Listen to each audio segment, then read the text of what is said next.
Hello, and welcome to This Week at the Farm. I'm Molly Elwood. I am a second-generation farmer. I have 10 cows, 13 chickens, 722 dogs, and a donkey named Dingo. And I'm Jake Yap. I'm a veterinarian and smallholder. This week, we are going to be talking about robo-farming. Two animals with 7 legs between them, one and one nose. I guess they're... Yeah. Oh, How does he smell? Not very well. A story of friendship. Probably going to have to put it down. Yeah. That's the old joke, isn't it? Yeah. My dog's got no nose. How does he smell? Never mind that. I'm going to have to shoot him in the back of the head. So, first to talk about is robo-farming, particularly robo-dog farming. This is obviously increasingly happening across the meat industry. Robots are fulfilling a lot of the basic tasks. And I think you did a sort of fact-finding trip, didn't you? I did. I was really worried, we all hear the robots are taking our jobs, but they're taking some of the best jobs. AI, I don't have to put my hand up anywhere that I don't want to anymore. If I have Why the right wouldn't you robot. want to?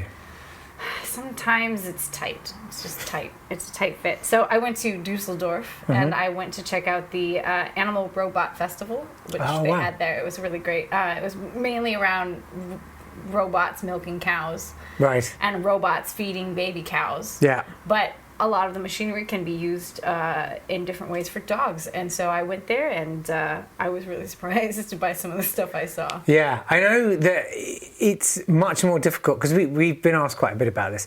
It's more difficult because dogs are not standardized in size the way cows are.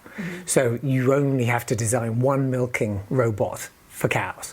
Whereas, teat sizes alone on dogs, as you know, you've got some that are, the size of a mung bean, and you've got some the size of your thumb, practically.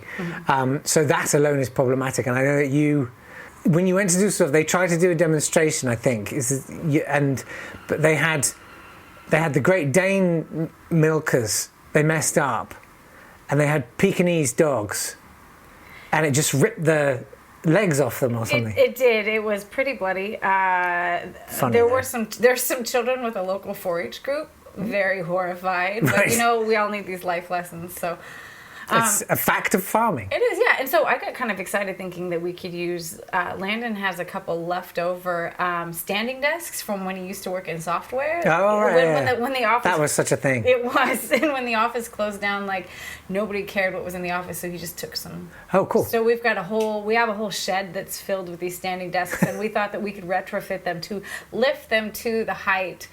So that way the robot can be the same size. I see. And we just lift the small ones. That's pretty cool. Yeah, maybe upside down, legs first. Yeah.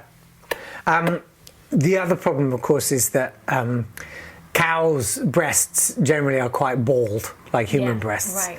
Whereas dog breasts are quite hairy. Yeah. And so actually getting the connection and even just finding the teat for the sort of laser or infrared or whatever the camera is, I don't know what the technology is very difficult when it comes to dogs. Are there any solutions to that? Yeah, so we, I can't remember which animal they do this for. A lot of the burning of the hair off of them. Maybe they do it. They do actually do it with cows. Yeah, because they have a few hairs. Yeah. So we just blast them one quick. The blowtorch. Yeah, and it's quick. They're feisty for a little bit afterwards, but sure. Yeah, it's fine. All the hair's gone, and we can just. Yeah. Smells awful. God. Yeah. Burning keratin. You think wet dog smells bad? Burnt dog. Yeah, I can imagine. And a lot of people have been asking, so if the puppies don't drink the mother's milk, just as the cows, what are you feeding them?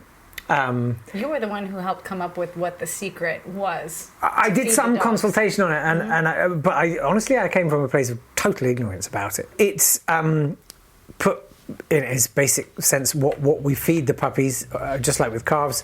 There is some milk protein in there. There's fats, vitamins and minerals, and antibiotics quite often. Some things that get put in there are animal plasma.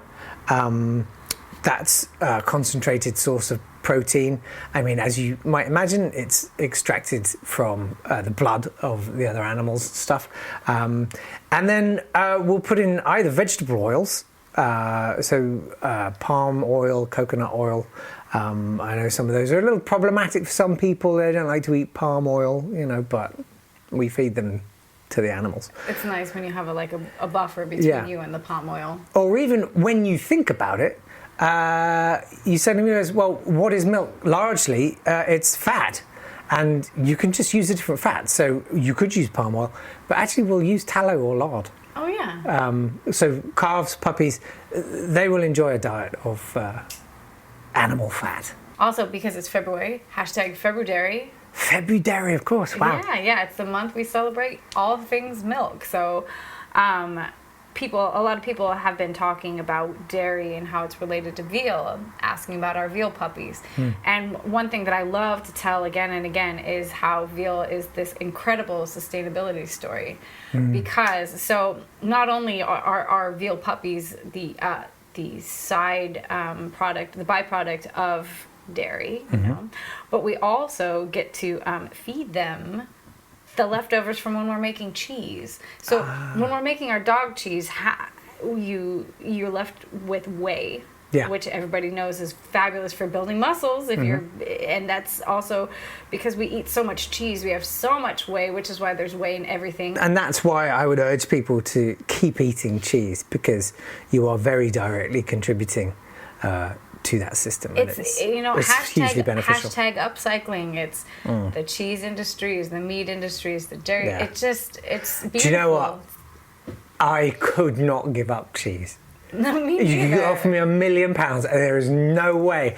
You could have my dear old mother on her knees right in front of me with like a whistle in her mouth. So, and I'd be like, just do it. Pull the goddamn trigger, because I need my cheese. Have you had nachos? Right? I mean, come on, you are not. No way, man. Like cheese on toast, baked potato with cheese, grilled cheese. Cheese on a salad. Pull the trigger. Kill her. Kill her. God, I know the feeling. I wouldn't blink. It'd be like, that's a no-brainer. Couldn't give up cheese. Absolutely couldn't give it up. Love it. So we got a happy story. Yeah. This is a very cute story. This is Tripod and Denver. Yes. Now, who are they? So Tripod is a puppy. Yeah. He was born with 3 legs. He lived in his mother for probably 2 months after the rest of his pack was born. A what? Yeah. So we've bred them to have 15 puppies at a time to just speed things up. And she didn't drop the last one. She just walked around with him for quite some time. Finally, she just split open. Right. It was. That was the end of her. That was the end of her. Right. But he was half out, and when we pulled him out, his leg stayed in. Okay. So you lost the mum, and he lost the leg. Yes. But you ended up with. But I'm assuming. Well, it's a fact of farming that not every animal makes it to fulfill its purpose, i.e., to feed us. Yes. If they're injured or they're sick or whatever, they're not going to get to slaughter because there's no market value to them. Yeah. So presumably Tripod was never going to make it. No, Tripod was not going to make it, but we kept him around for a while. Okay. We're going to keep him around for just a little bit longer because he's endlessly entertaining, and he's made friends with the chicken named Denver. And so the thing is, Denver doesn't have any eyes. What an unlikely pair. I know. Tripod and Denver. This is like a very disturbing Disney movie.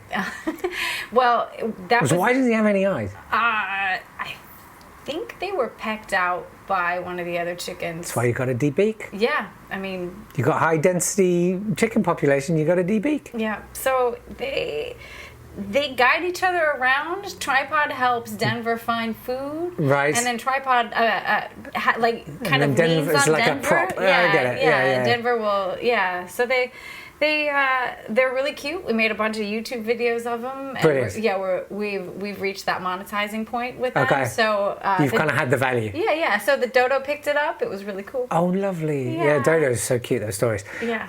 If you haven't seen dodos, you should definitely check out their stuff. That's very cool that you made it onto dodo. Yeah. Now, Landon. We should talk about your husband, Landon, who last time was suffering from xanthelasma, which is where cholesterol fat starts oozing out of your skin. Yeah. But he's drying up, right? Thank God. Thank okay, God. good. So he's okay. I've been rolling him in cornstarch to try and absorb it, and he's chicken frying. He's chicken frying. Yeah, so he's doing much better now. But right now we're facing another issue. Right now is my nephew Donnie. Donnie is he's going through puberty really early. Okay, well how early? He's 2.5. That's early. 2.5. Yeah. His voice has dropped like 2 octaves. Wow. And it's like a weird, freaky Barry White. Right. Wow. And being like, how do you shave a 2-year-old? They do not hold still. They won't sit still. Yeah, that's a good point. It's like, do you want a 2-year-old with like a Santa beard? Yeah. Or well, I'm assuming it's not going to be quite. Well, not I mean, I white. guess. Not white, but it's just. But also, is it like that kind of wispy? It's baby hair. So it's kind of like, it looks like it's very thin. fine. It's very thin and wispy. fine. Yeah. Okay. Yeah. So. That could be cute. So why is that happen?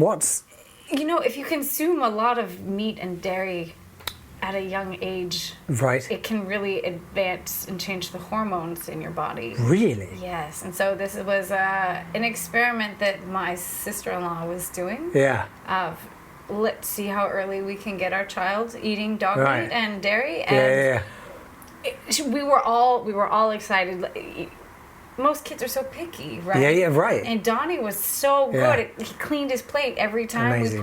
We put dog ribs in front of him. Cute. We put whey along the way. Lots of whey. I mean, it sounds very cute, and you should probably try and get some video, because I would love to see a little 2-year-old saying, "Mom, give me another burger." Like, extraordinary to produce that sound from such a little frame. We're already ready for. I'm pitching him to be a singer. We've got to get a guitar in front of him. We've got to get him practicing But it is also a bit disturbing because there are other changes. Well, they haven't learnt all the social cues by 2.5, have they? No. Wow, that could be fun. No. That's funny. That's funny. Well, I'm glad Landon's better, and I'm excited to. I mean, I don't need to see what happens with Donnie. I don't want to see, actually. I don't think I want to know. I don't think Donnie should be in public for a while right now. He's kind of. It's a bit. I don't know if you've been in the terrier shed. Okay. Yeah, it's busy. It's busy. It's busy. It's busy. Yeah. Well, let's move on to your emails.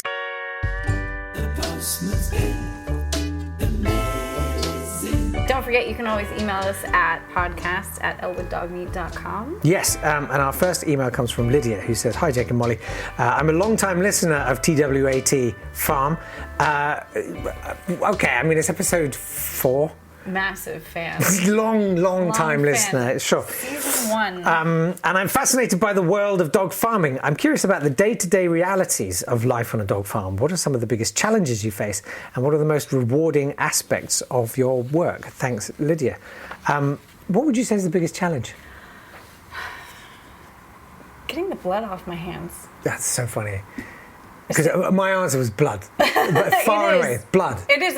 I mean, metaphorically and physically. I don't know how. It's always in my pores. It's in my.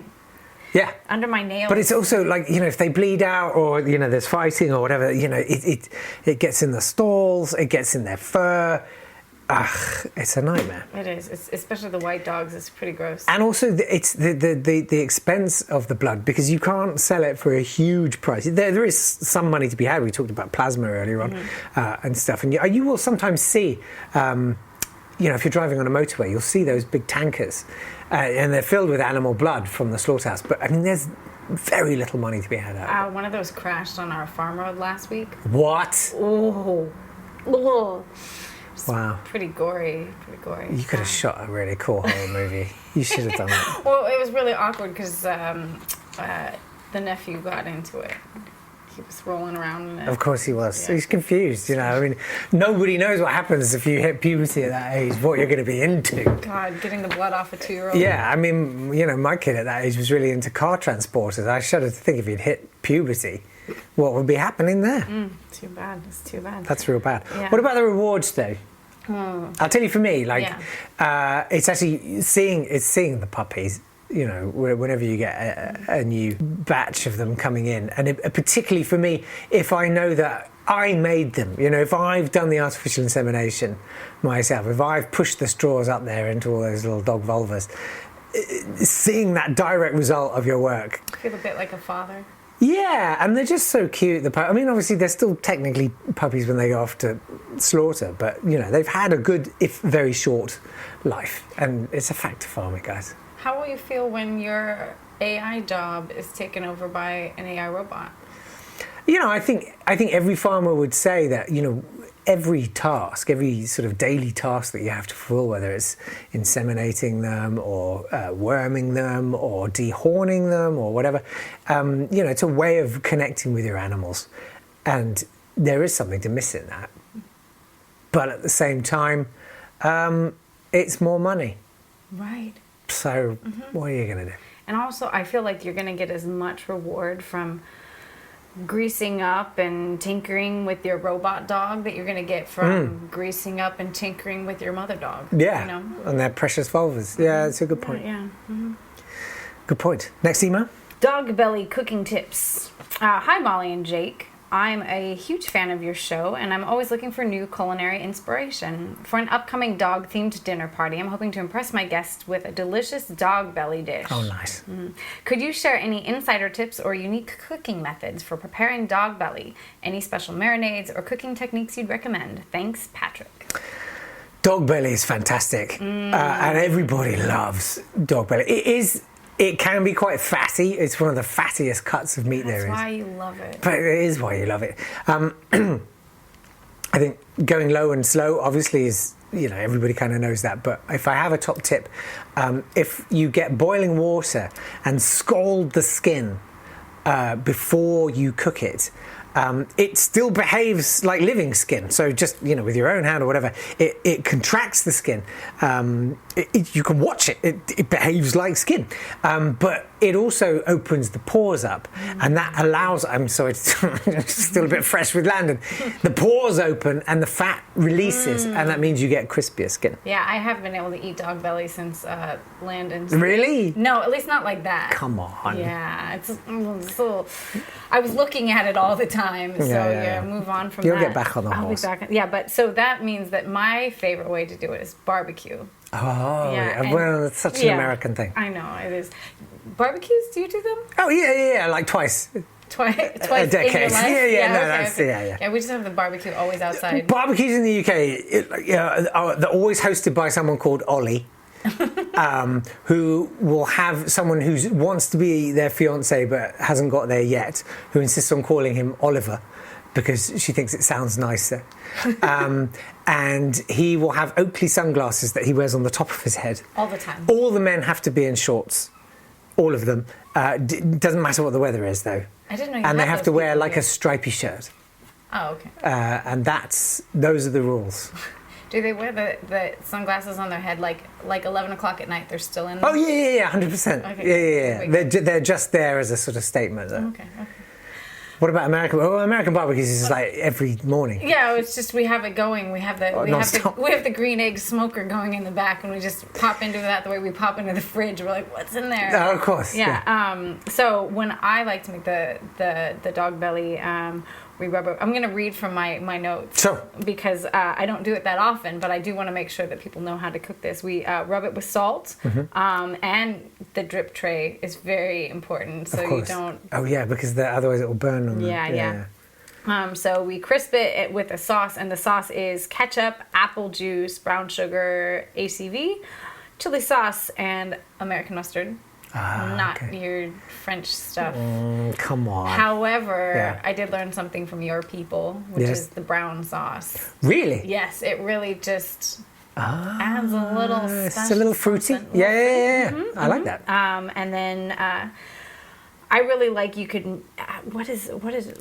You can end up with a pulled dog? Pulled dog. Yeah. Right, like pulled pork. Yeah. Right. So you just, with the two forks, you just pull it all apart. Yeah. And it's just sweet and smoky and spicy and... Yeah. That sounds good. I think you're ready again. Yeah. I think you're ready. I think I'm ready for that. I think so. My stomach's growling about that. Now, last time we asked you for your spiciest death threats. Yes. following on from the email that we read out from Mr. Yu. Yes. I can't remember his first name. I think it was Duck. Duck. That's right. Something Duck. Mr. Yu Yu. came up with quite a long and elaborate description of how he wanted you in particular, I think, to die. Yeah. Mm-hmm.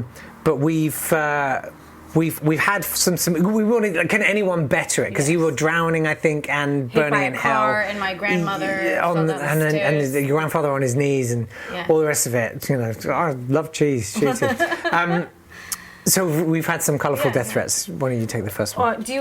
I'll read this one then. Should I play the one as well that we just got? Oh yeah. Maybe we'll finish with that one. All right. So Stuart in Phoenix says, not so much a death threat as a wish, but if pushed, I'd hope that you drowned in one of your own dog manure pits.